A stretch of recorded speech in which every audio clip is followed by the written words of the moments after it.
Hey everyone and welcome to Storytime. My name is Jake and today we are going to be looking at the subreddit r/malicious compliance, where people have conformed to the letter but not the spirit of a request. If you're new around here, please do hit subscribe down below so that you never miss out on another video. But for now, let's sit back, relax, and enjoy some malicious compliance. Here's that printout you wanted, sir. All 400 pages of it. If you have read some of my previous posts, you know that I work in IT and software development at an engineering firm in the city of country music and tourists in cowboy hats. Last month, we hired a new sales guy. He's young, over-enthusiastic. I shall call him Young Buck. Young Buck thinks he knows everything, yet every time I try to explain to him, even at the most basic level, the inner machinations of the customizable software package we offer to customers, it is as if I'm shooting a laser into a black hole. I have had to show him how to minimize a window on his computer. So when he asked me, one morning last week, to print out the source code for our software so he could read it, I, of course, asked him to repeat himself, as I was unsure I had heard him correctly. Yes, I need to understand this thoroughly so I can sell it to our customers. You want more billable hours, don't you? Yes, I don't make commission like you do, but those always look good on my review. A printout, however, would be a bad idea. I could show you how to open the files with Notepad if you... I'd rather have something physical. Now, there are a few things to note about our software package's source code. It's been cobbled together from years of development, even before my time, though I've refactored and rewritten most of it. There are 14 main modules, which I customize and deploy according to our customers' needs. The base source code is just a genericized version. We almost never deploy all the modules, so the packages we deliver are usually simpler. With all the base code, which, might I add, is heavily and meticulously commented/documented, the printout would easily reach 400 pages. There's reason 1. Reason 2 would be that our source code is a trade secret, and for the sake of the company, I don't want it floating around in meat space. I tried to convey both of these to Young Buck. I could almost see my words shooting out the opposite ear. He did not like it when I told him I would not do it. No, he didn't.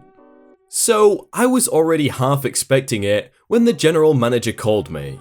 The current general manager is a guy in his 60s, balding, bespectacled, but with an imposing build, talks with words clipped by a northern Midwest US accent. And I'm not going to attempt that.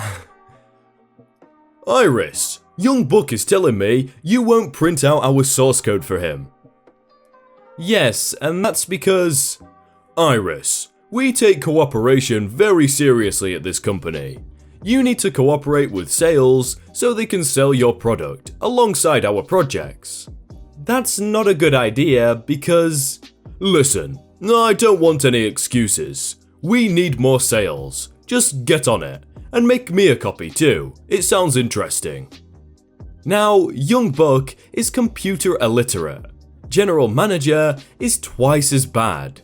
They're fine people, good at what they do. But they would see my source code as Eldritch runes in a Necronomicon. Alright, time for some malicious compliance. Can I get that in an email then? 2 minutes later, the email appears in my inbox. I save it and print myself a copy. Then, I open Visual Studio, open my base code project, open the main class, print, MS SQL handler. Print, TCP handler, print, OPC handler, print, TCP listener, print, Oracle handler, print, ZPL and EPL and IPL handler, print, main logic loop, print, the code behind for the interface, print, the WinForms designer for the interface, print, I ran out of paper twice before I had one copy ready. The final product was pushing 2 inches thick and made quite a satisfying thump as I set it down on the general manager's desk. I wish, dear reader, you could have seen his face when he realised what he'd asked for. I never ended up printing a second copy. General Manager shredded his copy because I had flabbergasted him enough to be able to explain, without interruption, that the source code was a trade secret and reassured him that it's in our network drive anyway. I gave both him and Young Buck access to the folder as per a second email request. In 10 days since, nobody has accessed that folder but myself. It is quite funny when people that don't know anything about computers think, oh yeah, source code, oh that'll be a good read, and then you look at it and it's like, maybe not. $20 minimum? If you insist, mate. This story comes from Melbourne, Australia, where the liquor laws are pretty strict. We had a local pub near work that did $5 wine and beers during happy hour. It was a bit of a dump, but we didn't mind. 3 of us would go regularly every Friday to relax. We usually bought rounds for each other, so 3 at a time. Or maybe just 1 each, if not all of us wanted a top-up. Since this is a modern world, we'd pay by debit and just tap our card on the little machine. Simple, easy. One week, I get to the pub before the others, so I went to order a wine for myself and reserve a nice table in the sun. When I went to pay, the bartender informed me of the manager's new rule. To pay by card is now a $20 minimum. For cash, a new ATM had been installed in the corner that only gives 20s and charges $3.50 per cash out, of which the bar gets a good cut. Now, I know it costs for every electronic transaction to occur, and it's not unusual to find small coffee shops asking for a $5 minimum to cover those costs. But $20 was outrageous, especially in a dive where all drinks are dirt cheap. It wouldn't even cover a usual round for us 3. The bartender had to shrug and insist it was the manager's new rule. I tried to argue against it, since I just wanted a single glass. The manager came out and firmly reiterated that I'd have to either buy 4 wines or get cash from the ATM. But I refused to spend money in order to access my own money. I asked for 4 wines. Now, I am a petite woman. It doesn't take too much to get me sloppy. I paid by card and sat there at the empty bar and pounded these 4 cab savs with the same speed I'd usually nurse 1. By the time I had finished, my friends were still not there. I asked the bartender for 1 more glass of wine. The manager was also still there, cleaning glasses. He told me again what he was instructed to say before. There's a $20 minimum, so... I ordered 4 more wines. The manager looked pleased that his system was working. He was pretty smug about it all and wouldn't budge on any customer's request. Before I paid for my second 4-glass round with my card, I asked the bartender, within clear earshot of the manager, a pretty basic question. You've both got your RSAs, right? All bartenders and bar owners are required to possess a responsible serving of alcohol license, obtained through the State Commission for Gambling and Liquor. It's a heavily regulated industry and a pretty strictly enforced license. Plain-clothed officers will try to catch out bartenders who don't carry their license on them while serving drinks, and they'll sit to observe in bars for reckless behavior, such as knowingly serving alcohol to an inebriated customer. I am not someone with any legal authority, but I know enough people in the bartending and casino industry to be aware of the laws. Of course, why? The bartender asked. He probably expected me to pull out a badge, but I am just a customer who wanted a glass of wine. I explained that it seems pretty irresponsible to serve a woman 4 drinks simultaneously, when all I was asking for was 1. Seems as though, by the bar's lack of attention, I have become quite drunk, and now you're about to happily process my second purchase of 4 drinks, knowing full well that I am here alone. 8 drinks in less than an hour? Does that seem responsible to you? The smug look on the manager's face quickly turned to anger. I think you've had enough then. No, you've already poured 4 more. Here, take my card. Go on, can't let all that wine go to waste. I mean, all I wanted was 1, but if I have to get 4. The bartender was very confused and a little worried. Losing their RSA would mean losing his job. The manager refused to process my order and angrily poured 4 glasses of wine down the drain, a loss far greater than the small electronic transaction fee that would have come with my basic wine order. I was sad to see the wine go, but I was happy to tell them that I'm reporting them to the State Commission for breaches of their RSA. A petty move, but the manager chose greed over customer service and got what he deserved. I actually downloaded the complaint form online and began filling it out there at the bar, all while my body was now feeling the full force of 4 smashed wines. I was giggling while doing it and slurring my words while asking for the manager's name and today's date. The bartender was very apologetic, and knowing none of this is his fault, I happily kept him off the form. By the time my friends arrived, I was pretty drunk. After telling my story, we decided to go somewhere else, and we definitely never went back. I don't know what came of the complaint exactly, likely a big fine, but the place shut down about 6 weeks later and became a brunch cafe.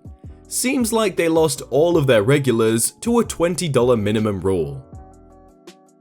When she said she was going to complain and it was petty, I was like, yeah, that's kind of petty, but then I realized that this guy tried to sell 8 drinks in less than an hour, and that is literally a lot of drinks. Challenge accepted. Never doubt the stubbornness of an obsessive-compulsive deli worker. This one is probably a lot more mild compared to other situations, but I thought the whole thing was kinda ironic, so thought I would say.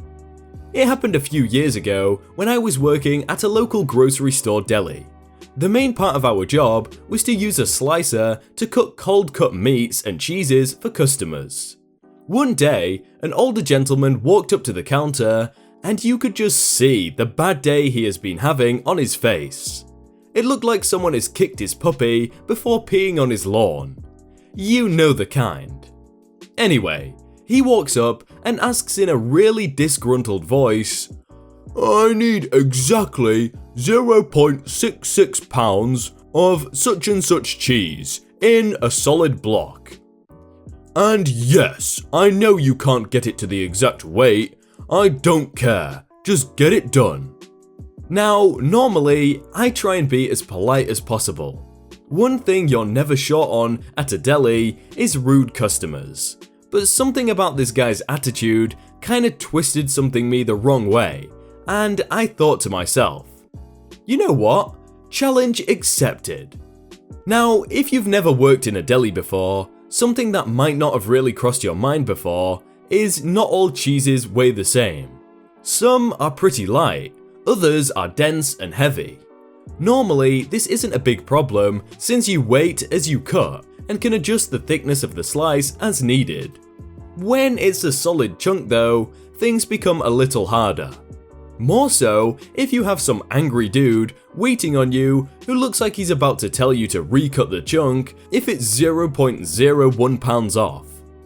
And if they do that, you're now stuck with a 0.65 or 0.67 chunk of cheese that you're probably not going to be able to sell and either have to cut it up and mark it down or throw it out. So me being the mildly OCD Asperger's kid working at the deli for the past 5 hours, go into full engineer mode, weighting out the total weight and the length of the chub, the term for the large block of cheese or meat that is cut into smaller slices, doing the quick calculations on a piece of square paper, and measuring out the exact size needed to get the weight required before using the knife to chop off a chunk from the end. The mechanical slicers were not big enough in order to fully cut it, but the total work only took about 45 seconds. I've always been good at math. I put the cheese up on the scale, it blinks for a moment as it's waiting, and pops up with a beautiful 0.66 pounds on the dot. Haha, the older gentleman just looks down at the scale with a frown and squints his eyes.